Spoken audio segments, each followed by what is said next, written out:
So ఇక్కడ theta value 180 ఉన్నది, ఇంకా 360 ఉంది. సో 180కి 360కి సైన్ కి సైన్ ఏ ఉంటుంది, కాస్ కి కాస్ ఏ ఉంటుంది, కాబట్టి పెద్ద కన్ఫ్యూజన్ అయితే ఏం లేదు కదా. కన్ఫ్యూజన్ ఎక్కడ ఉంటుంది అంటే మరి ప్లస్ వస్తుందా మైనస్ వస్తుందా, అక్కడనే కన్ఫ్యూజన్ కదా.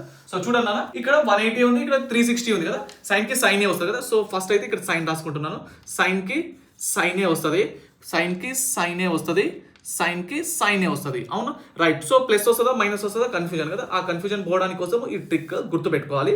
సో సైన్ ది గ్రాఫ్ వచ్చేసి ఈ విధంగా వస్తుంది, ఇది 0, ఇది వచ్చేసి 90, ఇది వచ్చేసి 180, ఇది వచ్చేసి 270, ఇది వచ్చేసి 316 అన్న. ఓకే, సో ఆరిజిన్ పైన పోతే అన్ని పాజిటివ్, కిందికి పోతేనేమో negative. Okay, sine 180 plus theta 180 ఇక్కడ ఉంది, ప్లస్ అంటే ముందుకు పోవాలి, ఆరిజిన్ కింద ఉంది కాబట్టి negative. Sine 180 minus theta, minus అంటే వెనక్కి పోవాలి, ఆరిజిన్ పైన ఉన్నది కాబట్టి పాజిటివ్.